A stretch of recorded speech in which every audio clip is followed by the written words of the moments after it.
Salam sejahtera dan selamat datang ke channel ini.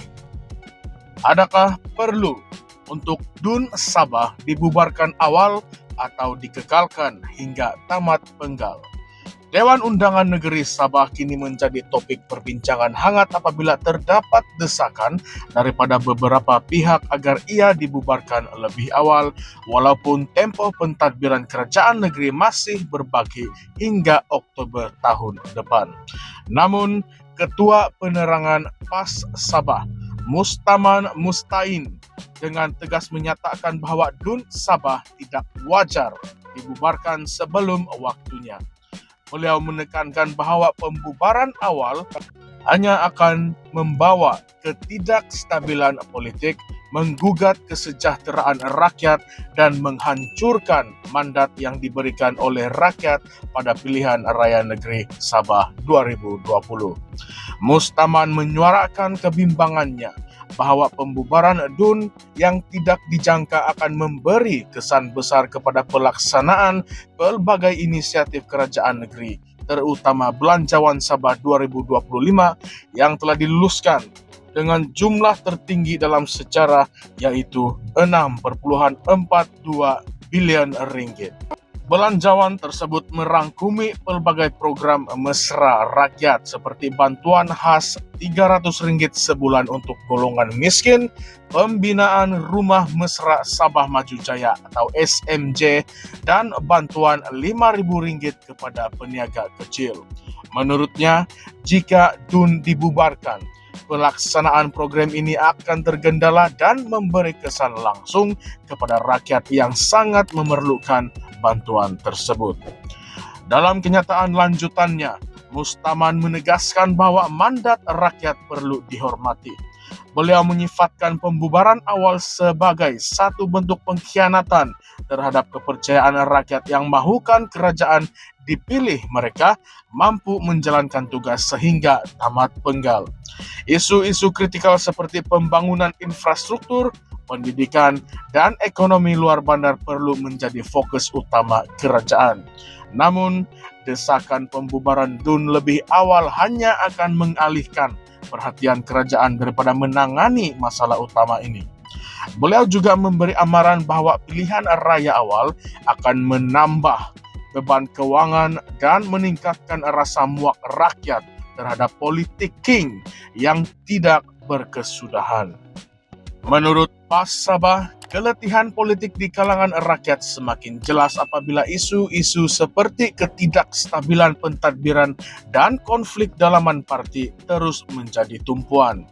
Mustaman berkata, walaupun terdapat isu rasuah yang sering diuar-uarkan, perkara itu boleh ditangani melalui mekanisme sedia ada seperti Suruhanjaya Pencegahan Rasuah Malaysia SPRM tanpa perlu mengganggu kestabilan politik negeri. Tambahan pula, beliau mendakwa bahawa desakan pembubaran awal ini seringkali dipacu oleh kepentingan pribadi pihak tertentu yang lebih mementingkan agenda sendiri daripada kesejahteraan rakyat Sabah. Dalam konteks politik Sabah, pentadbiran Datuk Seri Panglima Haji Jinor yang mengetuai Gabungan Rakyat Sabah GRS bersama Barisan Nasional BN seringkali berdepan dengan tekanan daripada pembangkang utama seperti Parti Warisan. Warisan yang dipimpin oleh Datuk Seri Muhammad Syafiq Apdal beberapa kali mencadangkan agar pilihan raya awal diadakan untuk mendapatkan mandat baru. Walau bagaimanapun, sokongan terhadap cadangan ini tidak sepenuhnya menyeluruh, dengan beberapa pihak menolak idea tersebut kerana dikatakan boleh mencetuskan lebih banyak konflik. Bagi PAS Sabah, mereka melihat keputusan mengekalkan DUN sehingga tamat tempo sebagai langkah bijak demi memastikan kestabilan politik dan pentadbiran negeri. Ini adalah sesuatu yang diperlukan untuk terus memacu pembangunan di Sabah, terutama di kawasan luar bandar yang memerlukan perhatian lebih terhadap pembangunan infrastruktur dan akses kepada pendidikan.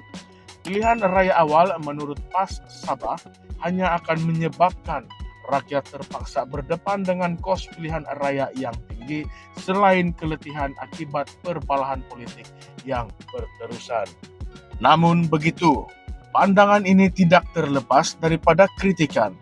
Ada pihak yang berpendapat bahwa mengekalkan DUN hingga tamat tempo hanya strategi untuk memastikan kerajaan semakin kekal berkuasa walaupun populariti pentadbiran dilihat semakin goyah.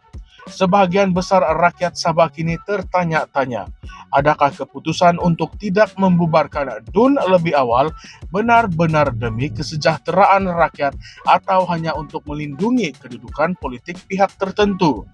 Isu ini juga menimbulkan perbincangan yang lebih besar mengenai integriti pentadbiran. Meskipun PAS Sabah menyarankan agar isu-isu rasuah diselesaikan melalui SPRM, ramai yang mempertikaikan sejauh mana seriusnya kerajaan negeri dalam memastikan ketelusan dan accountability. Seandainya DUN Sabah dibubarkan, ia mungkin membuka peluang kepada rakyat untuk membuat penilaian semula terhadap kepimpinan sedia ada. Namun persoalannya, adakah pembubaran DUN benar-benar akan membawa kebaikan atau adakah ia akan mencetuskan ketidakstabilan politik yang lebih parah? Keadaan ini turut mencerminkan keletihan politik rakyat yang semakin ketara. Rakyat Sabah mahukan penyelesaian terhadap masalah yang lebih mendesak seperti kemiskinan, ketidaksamarataan pembangunan, dan akses kepada pendidikan serta kesehatan. Tetapi adakah kerajaan negeri benar-benar memberikan perhatian kepada isu-isu ini? Atau adakah mereka lebih sibuk dengan konflik dalaman dan percaturan politik? Dalam perbincangan ini, beberapa persoalan penting perlu diajukan kepada Anda semua, yaitu audiens kami di Current Sphere. Adakah pembubaran DUN Sabah satu keperluan atau hanya strategi politik untuk mengalihkan perhatian daripada isu-isu sebenar? Apakah rakyat Sabah harus terus menjadi mangsa konflik politik atau adakah mereka perlu diberikan peluang untuk memilih semula kerajaan yang benar-benar memahami kehendak mereka? Bagaimana pula dengan isu integriti dan ketelusan dalam pentadbiran?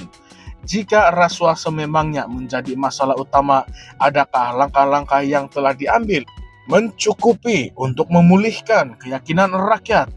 Keputusan untuk membubarkan atau mengekalkan DUN Sabah bukan saja melibatkan soal mandat politik, tetapi juga kesejahteraan rakyat dan kestabilan negeri. Namun, di sebalik semua hujah dan kritikan, persoalan tetap sama. Adakah semua ini benar-benar demi rakyat atau hanya agenda politik pihak tertentu? Apakah pandangan Anda semua? Sila kongsikan, sila kupaskan, ulaskan pendapat Anda di ruangan komen dan jangan lupa untuk melanggar subscribe channel ini untuk lebih banyak analisis dan perbincangan seperti ini. Sekian saja, terima kasih semua.